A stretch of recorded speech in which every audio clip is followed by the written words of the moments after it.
desert moon looked dead from orbit. Commander Elias Ward stood on the bridge window, watching dust storms swirl over the broken ground. The moon had no trees, no water, and no sunlight. Only ruins, silent, empty ruins. But High Command had sent him here with one message: find survivors. Even one is enough. Elias did not understand this order, but he followed it. His ship, the Horizon, landed on the cracked surface. The air outside was dry and thin, and the sky was a quiet gray. As Elias stepped out with his small rescue team, he felt a strange pressure in the air, like something was watching them from far away. They moved through the destroyed colony. Every building was burned. Metallic shells lay half. The smell of something old and dead hung in the silent wind. Elias spoke softly. If there is anyone alive, answer now.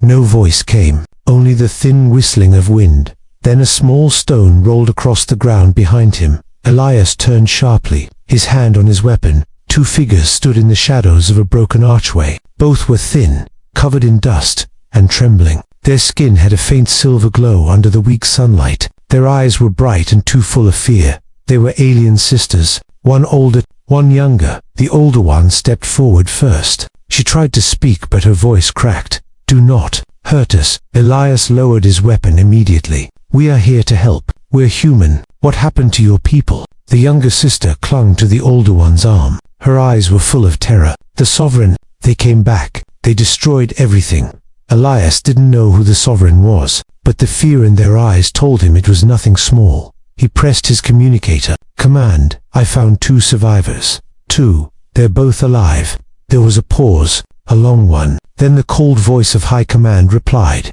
only one can be evacuated. Elias stopped walking. Repeat that. Only one survivor is needed for genetic rebuilding. There is no space for 2. Choose one sister and bring her aboard. Leave the other. The younger sister grabbed the older one tightly, shaking. The older whispered, please, don't separate us. Elias felt anger rise in his chest. They're sisters. I'm not choosing. High Command answered sharply. That is an order.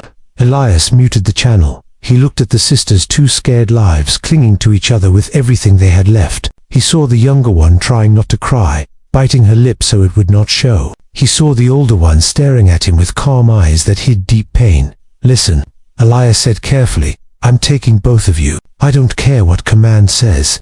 The older sister blinked in surprise. You would break your own rules for us. I'll break every rule before I leave someone behind, Elias said. He guided them back toward the ship. The sisters walked slowly at first, unsteady on their feet. Each step kicked up fine dust that floated like smoke. But halfway to the ship, the ground shook. A low, deep rumble rolled across the desert. The younger sister froze. They found us. Elias spun around. A dark shape appeared in the sky, slick, silent, and too smooth to belong to any human design. It was a ship, but not a friendly one. Its engines made no sound. Its shadow crawled across the sand like a living creature. The older sister whispered, the Sovereign. The ship descended, glowing with pale blue lights. Elias grabbed the sister's hands. Run. They sprinted toward the horizon. Sand sprayed under their feet. The enemy ship's lights brightened as it charged weapons. Elias shouted into his com. Open the ship. Now. The hatch slid open. Elias pushed the sisters inside and jumped in after them. The moment the door closed, a blast hit the ground outside, shaking the ship violently. Elias yelled, take off. Take off right now. The horizon lifted from the ground, engines roaring. The alien ship rose with them. It began to follow, and Elias realized something terrible. The enemy did not come for the colony. They came for the sisters. The moment the horizon broke through the thin atmosphere, alarms screamed across the control room. Red lights flashed. The screen filled with warnings. Unknown ship locking on. Distance, 900 meters. Decreasing fast. Elias Ward gripped the pilot controls. Sweat formed on his forehead, but his voice stayed steady. Hold tight. This is going to be rough. Behind him, the 2 alien sisters, Lyra, the older one, and Nara, the younger, sat pressed against each other near the wall. They had never been in a human ship before,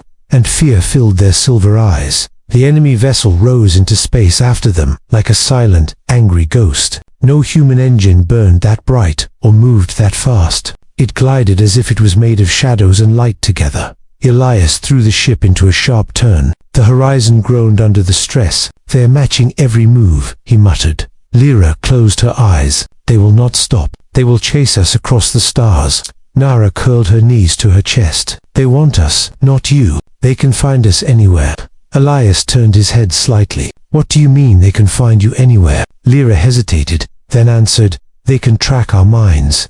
Elias stared at her. "Your minds?" "Yes," Lyra whispered. "Our race was created with something special inside us. A link, a signal. We do not know how it works, but they do. They use it to follow us."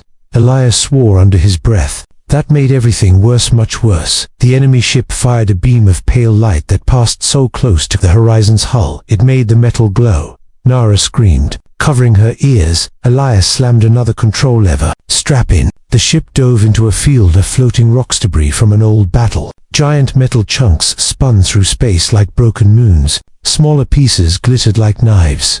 "Nobody follows us through this," Elias said. He was wrong. The enemy ship slipped between the debris with perfect accuracy, untouched. It was like it could see the future, like it already knew the path Elias would take. Another beam shot toward them. Elias jerked the controls, and the beam sliced a spinning asteroid instead. The rock cracked into thousands of glowing pieces. Lyra grabbed the seat in front of her. "If we don't break their connection, they will catch us." Elias kept one hand on the controls and one hand tapping buttons on a glowing screen. "Then tell me how to break it."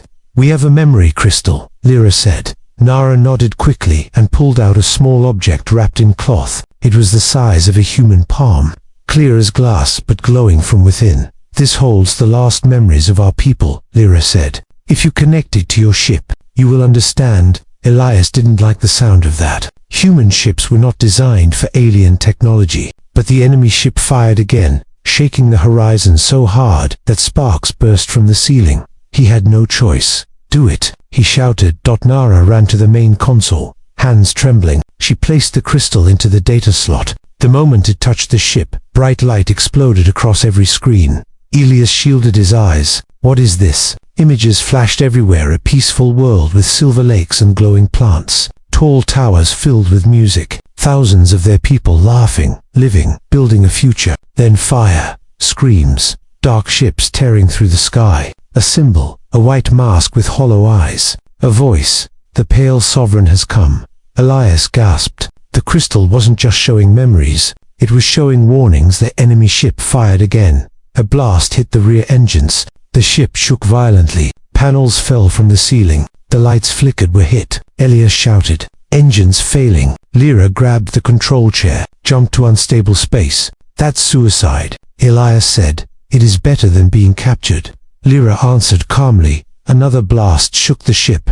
Elias made his choice. He hit the emergency. Jump control. Space twisted. The stars stretched into long white lines. The horizon dove into a swirling, unstable rift, one that no sane pilot would enter. The last thing Elias saw, before the jump closed, was the enemy ship following them straight into the chaos. The chase was far from over. Unstable space was not a place any human ship should enter. It was filled with twisting light, broken gravity, and storms of strange energy. Most ships that entered never came back, but the horizon flashed into that deadly zone with a loud crack, followed by the enemy ship diving in right behind them. Alarms screamed, screens flickered, loose tools floated into the air as gravity pulsed on and off.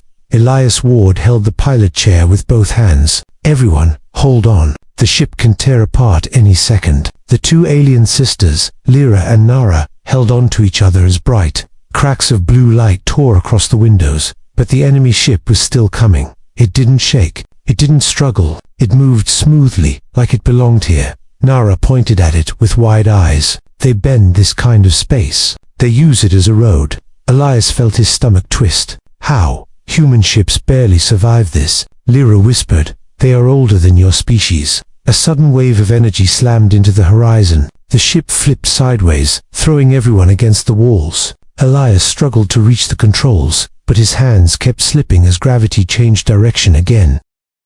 The memory crystal on the console glowed brighter, until a soft humming filled the room. Nara gasped. "It is waking," Elias yelled over the noise. "I thought it was just a memory." "It is more," Lyra said. "It responds to danger. It reacts to truth." The crystal pulsed once, and then the ship fell silent. The alarms faded. The shaking stopped. A calm blue light filled the control room. Elias blinked. "What is happening?" Lyra touched the glowing crystal. "It is showing you what we could not say." The light expanded, and suddenly Elias wasn't in his ship. He was standing in a giant hall made of silver stone. Children with glowing skin ran past him, laughing. Adults greeted each other with gentle bows. Music filled the air, a peaceful civilization, full of warmth and life. He watched Lyra and Nara as children, playing near a great fountain. Their parents stood nearby, tall and graceful. The vision shifted. The sky darkened. A shadow fell over the city. A ship black, smooth, with a white mask symbol descended from the clouds. The pale sovereign had arrived. Elias watched beams of energy crack buildings, watched people run in terror. The sisters' parents shoved them into a hidden chamber, placing the crystal into Lyra's hands. Their mother whispered, "Run, remember who we were." The vision flickered. Elias was back in his ship, breath heavy. He stared at the sisters. "Your people, they were building a peaceful world." Lyra nodded. "We guarded stars. We gave light to empty systems. We believed everyone deserved a home." Nara hugged herself. The sovereign wanted control. They wanted every world to kneel. When our people refused, they erased us. Elias looked at the enemy ship outside, a dark shape slipping through unstable space like a predator. "So they are hunting the last of your kind," he said slowly. "To wipe out your knowledge." "No," Lyra corrected. "They are hunting us because we are keys." "Keys to what?" Lyra hesitated. "To restart what they destroyed." Before Elias could speak, the ship trembled again. A bright spike of energy shot past the window to close. "They found us again," Nara said, voice shaking. Elias quickly scanned the readings. The enemy ship was charging a massive weapon. One hit, and the horizon would fold like paper. "We can't stay here," Elias said. "This place is killing the ship." Lyra looked at the glowing crystal. "It showed you our past. Now it will show you a path." Elias frowned. "A path through unstable space." Lyra nodded. "Our people traveled here often. The crystal remembers the safe roads." The crystal suddenly projected a map, floating lines of blue light, twisting like rivers through chaos. Elias stared. "Is this real?" "It is your only chance," Lyra said. He grabbed the controls. "Then hold tight." Elias turned the ship toward the glowing path. The enemy ship followed, but something was different now. The horizon moved smoother, faster, almost like someone else. Something ancient was guiding it. Nara watched the enemy ship fall slightly behind. "It's working," she cried. But right when they thought they were safe, the enemy ship changed shape, folding in on itself, becoming faster. Lyra's face drained of color. "They are adapting." Elias clenched his teeth. "Then so do we." He pushed the engines to maximum. The horizon shot forward, following the crystal's glowing trail deeper into unstable space. The chase was no longer one ship running from another dot. It was a race between ancient power and ancient evil. The light path inside unstable space twisted like a glowing river. Elias kept the horizon aligned with the moving lines, hands tight on the controls, eyes burning from stress. The crystal's blue glow guided the ship through storms of floating darkness and sudden flashes of strange lightning. Behind them, the enemy vessel twisted its own shape again, sharp edges folding and stretching, becoming faster, more dangerous. Like a living weapon, just a little more, Elias whispered to himself. The sisters held on to the seats behind him. Nara trembled every time the ship rattled. Lyra stayed calm, but her face grew pale. Then, finally, a burst of white light flashed across the windows. They were out. The horizon shot out of unstable space and back into normal star fields. Real gravity returned, and every system beeped like it was in pain. Elias let out a sharp breath. "We made it." For 1 second, they celebrated. Then the alarms blared again. Multiple human ships detected. 8 human battleships appeared on the radar, forming a tight blockade in front of them. Their lights glowed cold and sharp. Nara's eyes widened. "Humans came to save us." Elias frowned. "No, something is wrong."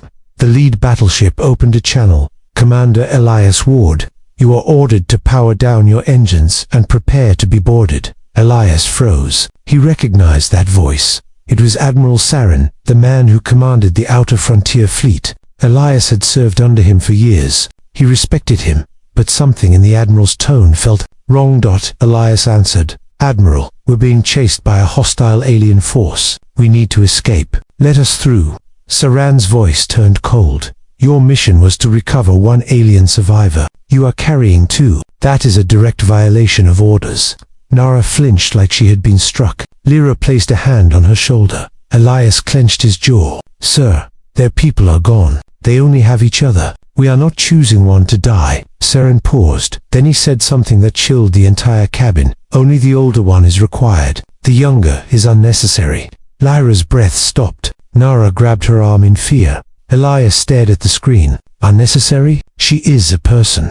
Saran's voice dropped lower. "Hand over the older sister. Only her genetic signature is needed. The younger can be left behind. If you refuse, we will take them by force." Elias felt something sharp twist inside him. This wasn't the Admiral he knew. He muted the channel and turned to Lyra and Nara. "You both heard that. They want one of you, and I don't think they want her for anything good."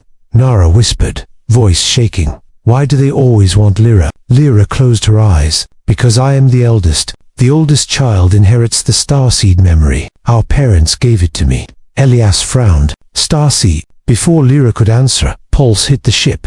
Not a weapon, a signal. Every screen turned white with a strange symbol. A white mask with hollow eyes. Nara gasped. "The sovereign mark." Elias shook his head. "No, this came from the human ships." The white mask faded, replaced by a coded message. A hidden one, not meant for normal human eyes. It said, "Cooperation with Pale Sovereign confirmed. Deliver the elder key. Erase the younger."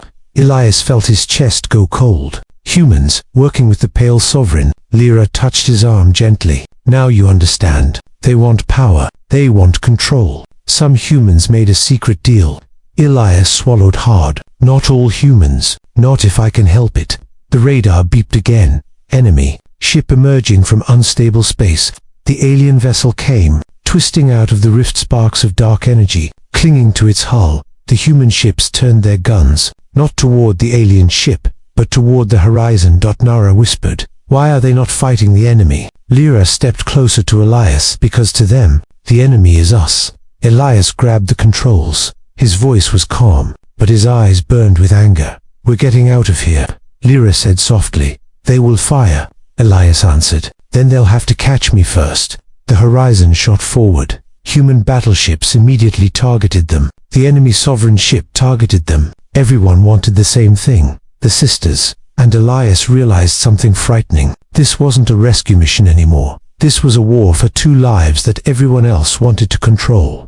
The horizon blasted forward, engines screaming. Human battleships fired warning shots. The enemy Pale Sovereign ship charged its dark weapons. Both sides were hunting the same small ship. Elias Ward tightened his hands on the controls. "If they want us all dead, they're going to have to fight each other first." Lyra and Nara braced themselves behind him. The cabin shook with every passing blast. Nara hid her face. "Why are humans helping them? Why would they work with our destroyers?" Elias didn't answer immediately, because he didn't know, because he didn't want to believe it. Lyra placed her hand gently on Nara's head. "Fear makes people do terrible things." Another shockwave slammed against the ship. Elias gritted his teeth. "Fear is one thing, betrayal is another." The enemy reveals, ITSIL. The enemy Pale Sovereign ship surged forward. It no longer hid behind human forces. It pushed ahead fast, hungry, unstoppable. The battleships gave it space, forming a ring, almost like guards making a royal entrance. Lyra's voice trembled. "This is not a scout ship anymore. This is a sovereign collector." "A what?" Elias asked. "A ship designed to capture what remains of a species." Nara clutched her hands. "A cage, a prison." The sovereign vessel expanded its wings. Its hull shifted, unfolding like giant black petals. Blue fire ran across its body, forming strange patterns. Elias whispered, "That thing is alive." Lyra nodded. "Part machine, part creature, all death." The ship fired a beam of spiraling energy, not to kill, but to pull the horizon closer. A tractor beam. Elias fought the controls, but the ship dragged them backward like a magnet pulling iron. "Brace," he yelled. The horizon shook, as if giant hands were squeezing it. A shocking signal. Suddenly every screen inside the horizon flashed bright white. A face appeared, not a face made of flesh. A mask, the Pale Sovereign mask, smooth, white, with hollow eyes and no mouth, emotionless, empty. A voice echoed, cold and sharp, "Hand over the Elder Key." Elias felt the sisters freeze behind him. Lyra whispered, "They mean me." Nara shook her head. "No, no. They want our starseed memory. They want to control light again." The voice continued, "The younger one is irrelevant. Dispose of her." Nara gasped as if stabbed. Elias swore under his breath. He stood and faced the screen. "You come this far to threaten children." The mask did not move. Its hollow eyes stared straight through him. "Your race will not survive our return. Obey." The signal cut. The sisters stand. Poghro Elias turned to the sisters. "I'm not giving either of you away. We'll find a way out." Nara's eyes glistened. "But they're pulling us in. We cannot escape." Lyra stepped toward the glowing crystal on the console. "Maybe we can." The memory crystal pulsed, reacting to her touch. "What are you doing?" Elias asked. Lyra took a slow breath. "The crystal is not only memory, it is connection. Our people used it to call stars, to move light, and sometimes to hide." Before Elias could answer, the entire ship filled with silver light. Not just light, energy. It wrapped around Lyra and Nara like a soft shield. Nara grabbed Lyra's hand. Together, Lyra whispered. The crystal brightened to blinding levels. Then a wave burst out of the horizon. A wave the sovereign ship did not expect. The tractor beam shattered instantly. The human ship's sensors crashed. The pale sovereign vessel staggered backward like something had punched it. Elias stared in shock. What did you do?" Lyra wavered, almost collapsing. Elias quickly caught her. Her voice was weak. "We broke their lock. For now." Nara held her sister tightly. "But they will come back stronger." The reveal, a new pure Silius, helped Lyra sit. "What do they want from your species? What is this key they keep talking about?" Lyra looked up with tired, glowing eyes. "Our people we carried the starseed core, the ability to restart dead suns. We were guardians of the galaxy's light." Nara continued softly. "The sovereign want to rule every system. A dead star can be used as a weapon. A living star is hope. We bring light, and they want darkness." Elias felt chills run through him. "You're not survivors," he whispered. "You're protectors." Lyra nodded. "And now, they want our power to rule." Suddenly, the radar screeched loudly. The sovereign ship was recovering. Its wings unfolded again. Dark energy swirled around it like a storm. "They're charging something big," Elias said. "We need a plan." Lyra touched the crystal again. Her hand shook. "There is one place we must reach," she said softly. "The dead star. The one our people tried to save." Nara whispered, "The starseed core." Elias stared at them both. "A dead star. A strange power. A hunted ancient secret." He nodded. "Then that's where we're going." The horizon turned sharply and shot into deep space, with the pale sovereign and the human traitor fleet chasing behind them like wolves. Space ahead of the horizon turned dark, so dark that even starlight refused to enter. It was like flying into the mouth of a giant creature. Elias Ward stared at the void on the screen. "That's it. That's the dead star." Lyra nodded weakly. Her silver skin looked dim, as if her light was fading. Nara held her sister tightly, trying not to cry. "Yes," Lyra whispered, "the heart of our people's last hope. The starseed core sleeps inside it." Elias tightened his grip on the controls. "And we're going to wake it." But behind them, danger grew. The pale sovereign ship burst from hyperspace like a storm of shadows. Its wings spread wide, glowing with dark blue fire. Human traitor ships followed it, forming a ring around the dead star. Elias swore under his breath. "They want to trap us here." Lyra closed her eyes. "Because this is where everything ends, or begins." The dead STR when the horizon approached the star. Its light dimmed, not because the star was dead, but because the star was hungry. It was a collapsed sun, a silent giant of cold fire, pulling in everything around it. Elias had never seen anything like it. The star looked cracked, broken and hollow. Huge scars ran across its surface like claw marks. Nara whispered, "Our people tried to heal it. The sovereign destroyed the process." Lyra touched the crystal lying on the console. "It can be restarted, but only by us." Elias swallowed. "How?" Lyra looked at him with tired eyes. "By giving it our energy, our memory, our starseed inheritance." Nara's voice cracked. "If we do this, we might not survive." Elias froze. You're telling me the only way to save this star is for you to die? Lyra shook her head softly. No, not die. Become light again. Elias felt anger twist in his chest. You are children. I'm not letting that happen.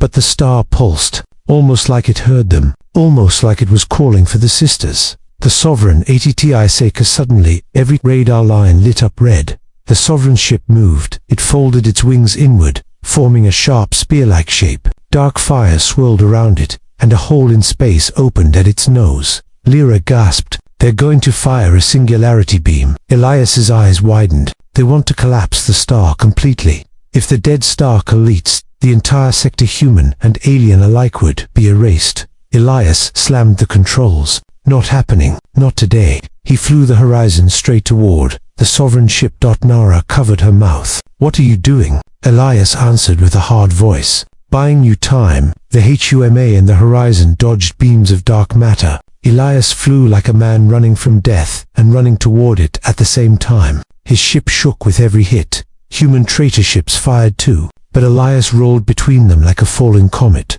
One battleship announced, "Stand down, CMDR Ward, you are interfering with galactic operations." Elias fired back, "You're interfering with staying alive." He launched flares, countermeasures, anything that would confuse the Sovereign targeting systems. But then, a colossal beam burst from the Sovereign ship. It was like a river of darkness, a spear of night. It shot straight toward the horizon.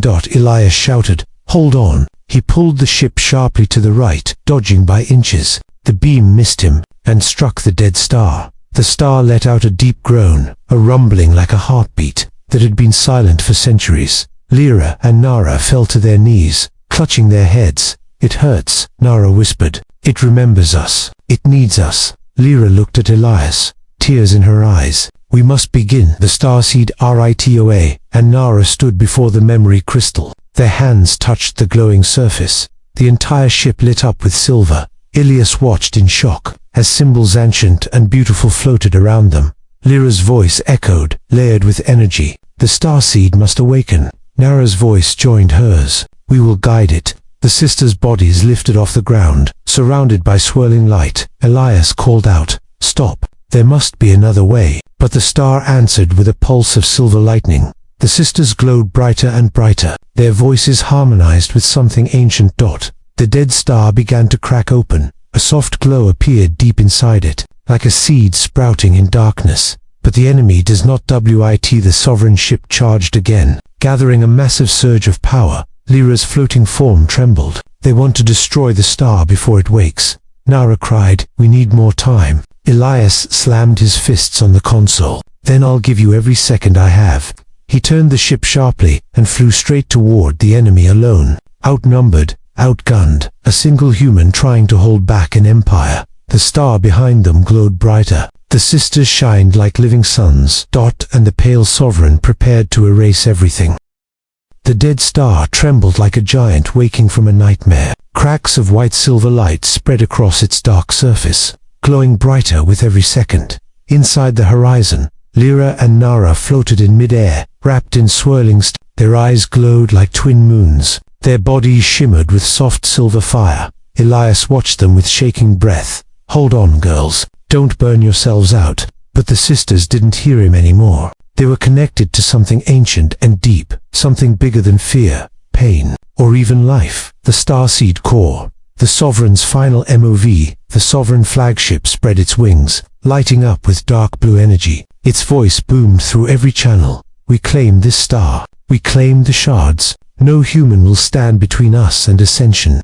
Elias muttered, "Like hell." The ship charged a planet killer beam, not for the girls this time, but for the star itself. If the beam hit, the half-awake star would collapse for real. Everything within light years would be erased. Elias slammed the thrusters. The ship lurched forward like a bullet fired from fate itself.